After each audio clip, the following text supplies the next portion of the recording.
Boa noite a todos. Que a paz de Jesus e o amor de Maria nos envolva de sempre. É uma alegria mais uma vez poder estar aqui, podendo contribuir de alguma forma para a doutrina espírita, para que possamos de alguma forma entender um pouco mais o que Allan Kardec, desde a sua época e hoje, nos traz de estudo, de entendimento. A parábola que vamos comentar hoje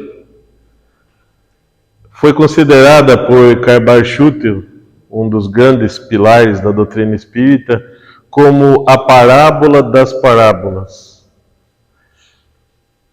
No tempo de Jesus, pouca coisa foi assimilada, ou melhor, só foram escritos os evangelhos de Jesus anos depois da sua crucificação.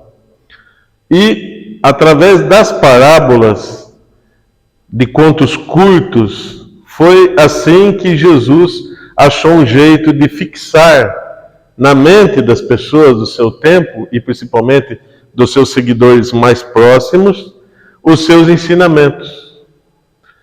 E, segundo Karl Schutel, a parábola do semeador, na sua concepção, é considerada a parábola das parábolas. Por quê? Por causa do seu sentido atual, universal e do futuro. Porque ela espelha para nós, desde o tempo de Jesus até hoje e para frente, e além do nosso tempo, tudo aquilo que Jesus quis trazer para nós na íntegra. Ela também foi a única, ou uma das poucas parábolas que Jesus voltou a conversar, depois de dizê-la, aos seus mais próximos, pois eles pediram para ele que ele explicasse melhor o seu significado. A parábola do semeador, todos já devem ter ouvido e lido, ela é muito bonita, muito bela, porque ela traz justamente o ato que Jesus fez no seu messianato, que foi nada mais nada menos que semear. E ela diz assim: o semeador saiu a semear, e despreocupadamente ele foi lançando suas sementes. Uma parte da semente que o semeador lançou caiu num terreno à beira do caminho, um terreno batido, um terreno impermeável.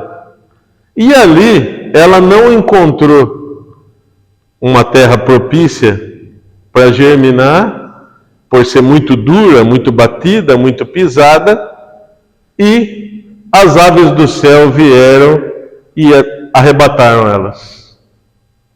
E o semeador continua sua semeadura. E lançando suas sementes, sem escolher lugar, mesmo porque precisaria dar oportunidade para todos os terrenos que produzissem, ele lançando novamente as sementes, a segunda parte cai num terreno pedregoso. Todo mundo sabe como é difícil plantar, cultivar, colher num terreno pedregoso. Assim como a primeira parte, que é muito dura, a terra batida, que necessita do arado, necessita do trator, o terreno pedregoso também é muito difícil.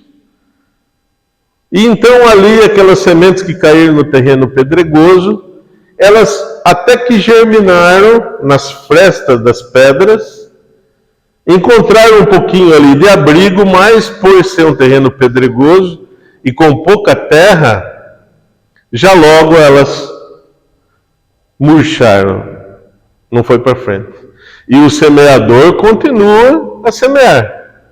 E na sua semeadura, uma parte, a outra parte das sementes, cai num terreno de espinheiros, um terreno muito cheio de espinhos, de plantas cheias de espinhos. Ali elas encontram a sombra necessária para começar a germinação e começam a criar raiz e crescer. Só que, ao mesmo tempo que elas começaram também a crescer, os espinheiros cresceram muito mais rápido e as sufocaram. Todo mundo sabe como que é um terreno cheio de espinhos. Eles fazem um sombreamento, eles fecham, eles cobrem qualquer coisa que tente crescer aos seus pés. E o semeador continua a sua semeadura, incansavelmente, porque Jesus é o nosso semeador incansável. E a outra parte das sementes cai daí num terreno bom. Cai num terreno onde elas encontram todo tipo de possibilidades da terra, né? A umidade, a terra adubada, a terra boa, e ali sim elas germinam e produzem de 30 a 60 e a 100 por um. Notem que mesmo na terra boa, nem todas as sementes produziram iguais. Então, os discípulos de Jesus perguntam para ele e pedem para que explique um pouco melhor o que quer dizer esse significado dessa parábola. Então Jesus explica o seguinte, que nem toda terra é propícia ao plantio. Existem as terras intermediárias, que ficam mais fora, existem as terras que ficam um pouco mais adentro, existem as outras terras que ficam no centro, onde é de melhor plantio. É o lugar onde as coisas, os minerais se agruparam mais e ficam mais férteis aquela terra. E então, eles continuam perguntando para Jesus, mas no que nisso pode se dar um exemplo para nós que possamos entender? Então, Jesus diz o seguinte para eles. Vamos imaginar o seguinte, que essa terra sejamos nós. Nós, como seres humanos. Não vamos pensar em espírito, nem em alma. Vamos pensar no nosso corpo físico como uma comparação a essa parábola. A semente que caiu na terra batida, à beira do caminho, vamos imaginar que ela seja a nossa derme, a nossa pele, impermeável até certo ponto, e que quando cai, escorre. Vamos imaginar que essa semente, ou seja, essa mensagem da semente, da mensagem do Cristo, caiu na derme e ali escorreu. Como que nós podemos comparar essa primeira parte? Essa parte a gente pode comparar com as pessoas que vêm receber a mensagem do Cristo, ou no centro espírita, ou na igreja, onde for, que se fala em Jesus, que se fala no Evangelho. A pessoa gosta muito de tudo, se maravilha com tudo, ouve tudo e presta muita atenção. Mas ao sair ali fora, os pássaros, como na parábola, ou o maligno, como diz nos Evangelhos, ou, como nós sabemos, os espíritos, fazem com que a pessoa já se disperse e esqueça de tudo que ouviu aqui dentro. É a terra batida, é a terra pisada que não deixa que nada penetre. Só momentaneamente é muito bonito, muito bom, mas daqui a pouco se dispersa. A segunda fase das sementes é aquela fase que, ou melhor, aquela pessoa que deixou com que a semente, a mensagem, atravessasse a sua derme, a sua pele e chegasse no seu arcabouço ósseo, no nosso esqueleto. Esqueleto é pedra, é mineral. E então chegou ali no esqueleto, ou seja, no terreno pedregoso, e dali também não conseguiu passar. Não conseguiu atravessar. Porque se você pegar uma pedra e colocá-la dentro de um líquido, você pode largar lá. Se ela for uma pedra bruta, uma pedra maciça, você vai lá, tira ela daquele meio úmido que ela se encontra há várias horas, ou há vários dias, ou às vezes até em óleo fervente, você tira ela de lá, corta ela no meio, ela continua seca por dentro. Seca. Essas são aquelas pessoas que têm o coração endurecido. São aquelas pessoas desconfiadas, aquelas pessoas que não acreditam em nada. São aquelas pessoas que não têm esperança nas coisas, está sempre desconfiada. Ah, mas será que eu vou lá no centro? Será que o povo lá não está... Ah, será que aquilo ali eles não estão ganhando por trás? É a pessoa que fica blindada. Na hora do passe, ela precisa, para acreditar, ela precisa ver Bezerra de Menezes de um lado, Joana de Ângeles do outro, colocando a mão no ombro dela. Então ela fica blindada. Ela quer ver para crer. Ela está sempre desconfiada. Ela tem o espírito desconfiado. E aí vai ser como a pedra, o terreno pedregoso. Nada vai penetrar. Porque ela está blindada, ela está fechada. E os bons trabalhadores espirituais, sem a nossa autorização, não podem interferir no nosso auxílio. E a terceira parte da semente? A terceira parte da semente, comparando no nosso corpo físico, seria aquela semente que conseguiu atravessar a pele, conseguiu atravessar o nosso osso e chegou na parte do nosso tutano, na nossa medula óssea. Alguém já cortou um osso assim e viu? Ela é tudo cheia de nervatura, cheia, parece uma árvore. É a árvore neuronal. É ali que se encontra o sangue, ali a produção, a nossa medula. Então, naquelas veias, aquilo ali vai se perdendo e quando se vê, como no terreno espinhoso, se vê abafado, se vê tamponado e fenece. Jesus comparou essa parte com os apóstolos, dizendo que são as nossas preocupações com o mundo material. São as facilidades que hoje em dia a gente tem. É o muito apego, o apego no que eu tenho, o apego no que eu sou dono, porque aquilo é meu, aquilo outro é meu, eu não quero perder o meu dinheiro, eu não vou dar nada de graça para ninguém. É o apego, o meu filho é só meu, a minha esposa é só minha, a minha família é só minha. É por isso que Jesus não apareceu primeiramente para sua mãe Maria de Nazaré, e sim para Maria de Magdala. Pois Emmanuel diz que foi o encontro dos dois ressuscitados, Jesus e Maria Madalena. Duas pessoas que não tinham apego. Maria Madalena não tinha mais apego material nenhum. É por isso que ele apareceu para ela. E o terreno bom?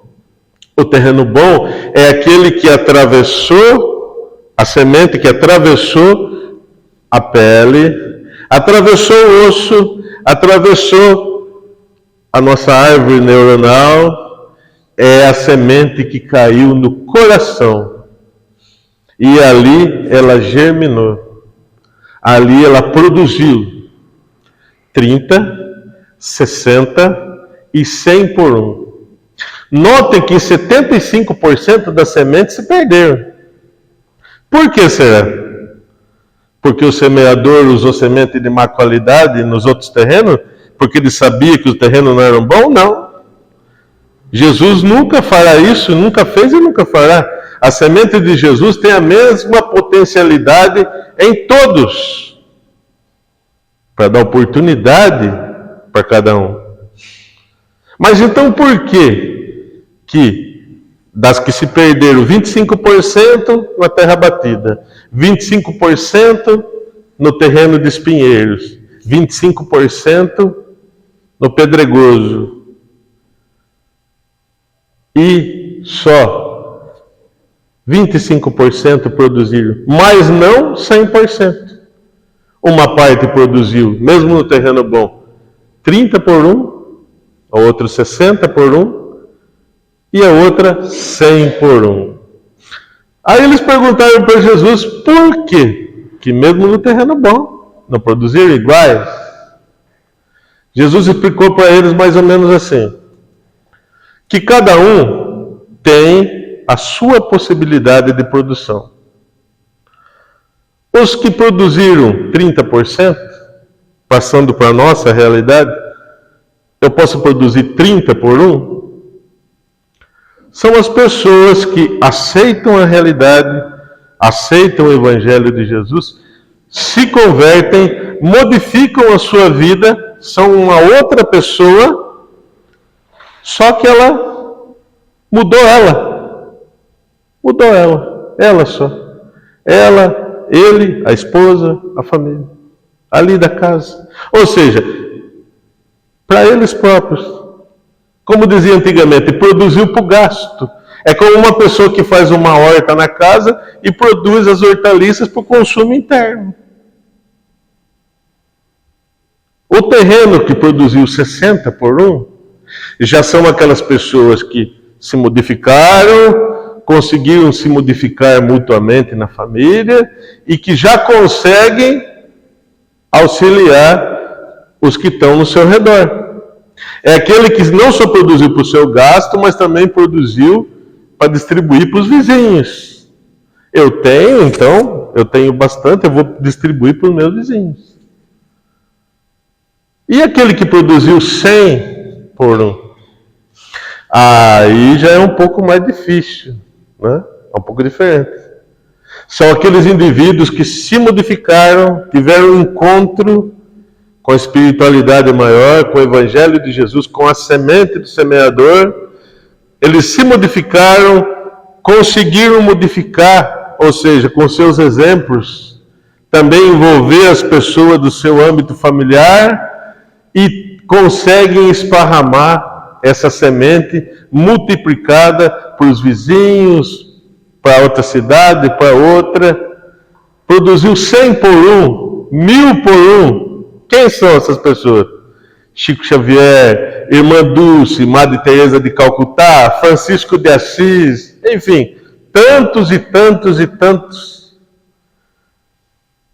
que conseguem produzir para a humanidade inteira. A humanidade inteira. Então, quando a gente pensa na parábola do semeador, a gente tem que imaginar o que todos os estudiosos da parábola perguntam: que tipo de terra eu sou no momento? Ou que tipo de terra eu me considero ser? Será que eu ainda sou aquela terra batida, à beira do caminho, aquela terra compactada, impermeável, que nem quase água entra, e que vem qualquer empecilho de fora, qualquer ideia negativa e me dispersa, eu esqueço tudo? Será que eu sou aquele terreno pedregoso que até deixa a semente germinar, mas daí, com meu coração endurecido, eu começo a ficar desconfiado, dali um tempo eu abandono e não vou mais? Eu desisto? Tem gente que fala, o terreno pedregoso, as pessoas que têm o coração de pedra, sempre desconfiado, falam assim, eu já desanimei de tudo, eu já me decepcionei tanto com as religiões, eu já me decepcionei tanto com Deus. Olha só, é melhor ter nascido mudo do que falar uma coisa dessa. Ainda bem que Deus não leva em conta a nossa ignorância. A pessoa não pensa que é ela que está impermeável, que é ela que está endurecida. Ou então, será que eu sou aquele terreno que a semente brota, começa a crescer, e os espinheiros cobrem tudo, abafam tudo, e a planta morre? Aquelas pessoas que são muito apegadas nos bens materiais, que está tudo bem quando está tudo bem financeiramente, e quando não está tudo bem financeiramente, desiste de tudo, abandona tudo. É como a parábola do jovem rico, ele queria saber o que deveria fazer para seguir Jesus. Jesus disse, siga os meus mandamentos e será feliz. Mas dizem que ele ainda não estava contente, então ele foi perguntar, mas eu quero saber mais, Senhor, o que devo fazer? Vende tudo e me segue. Dizem que ele foi embora muito triste, porque ele era muito apegado, ele desistiu de seguir, porque ele não queria abrir mão. Não é que o Espiritismo, o Evangelho de Jesus é contra a riqueza, contra os bens materiais. Não, mas aquele apego, espíritos que depois de desencarnados ficam querendo ainda fazer a partilha dos bens. Aparece aqui na sessão mediúnica, na mesa mediúnica, esbravejando, falando que tudo aquilo ainda é dele, que o povo está construindo, está dirigindo o carro dele. É igual o André Luiz, chorando lá no nosso lar, ai minha esposa, eu posso sentir ainda o choro dela do meu lado. Mal ele sabia que ela já estava casada com outro fazia 10 anos. Nada nosso, nada nosso. Só que tudo isso que não é nosso se torna um peso excessivo, se torna espinheiros que nos sufocam.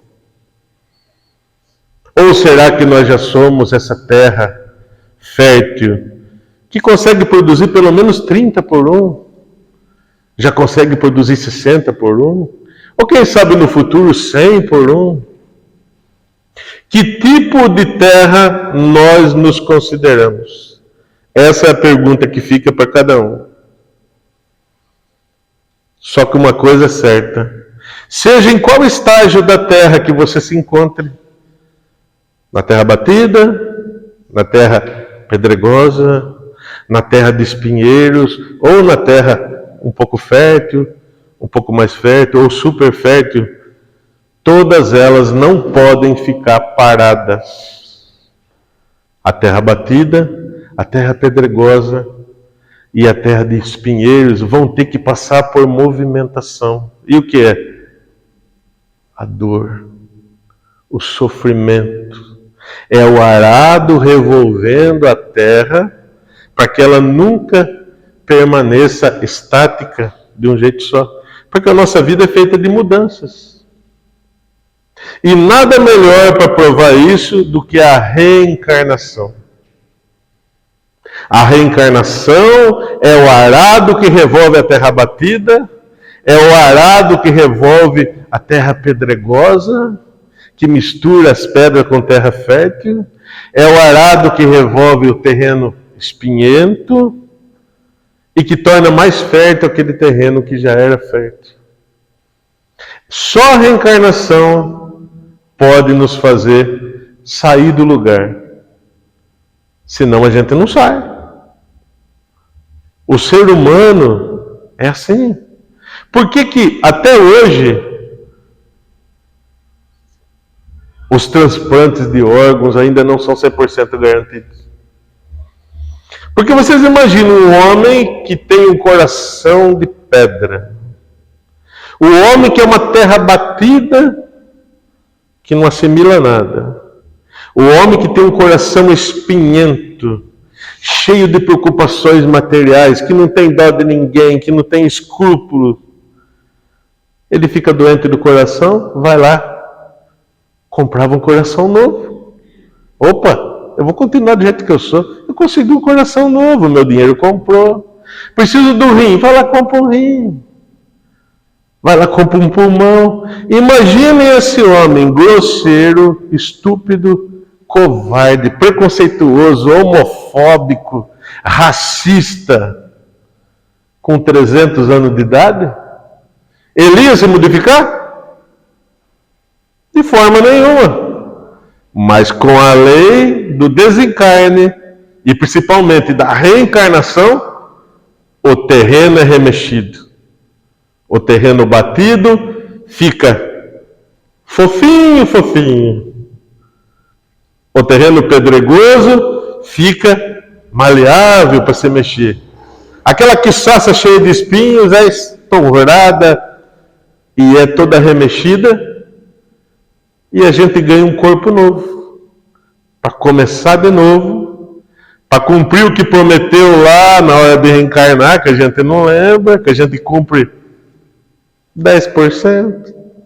Não é? Mas já está bom. É a reencarnação o grande arado dos terrenos onde o nosso Mestre Divino semeou. E a gente vai se melhorando dia a dia, cada vez mais, até que um dia nós vamos poder auxiliar os outros que estão vindo depois de nós. Jesus disse: eu me vou, mas mandarei um Consolador prometido, que lhes dirão todas as coisas que no momento a vossa concepção não consegue assimilar. O vosso intelecto não consegue discernir. Mas na hora certa, ele virá. Ele já veio. Há mais de 160 anos. Aliás, já desde sempre, os Espíritos vêm intuindo o povo. Mas através de Allan Kardec, da sua codificação, nós tivemos um acesso mais direto para entender tudo aquilo que Jesus trazia através das parábolas. Que a paz de Jesus e o amor de Maria nos envolvam hoje e sempre. Obrigado.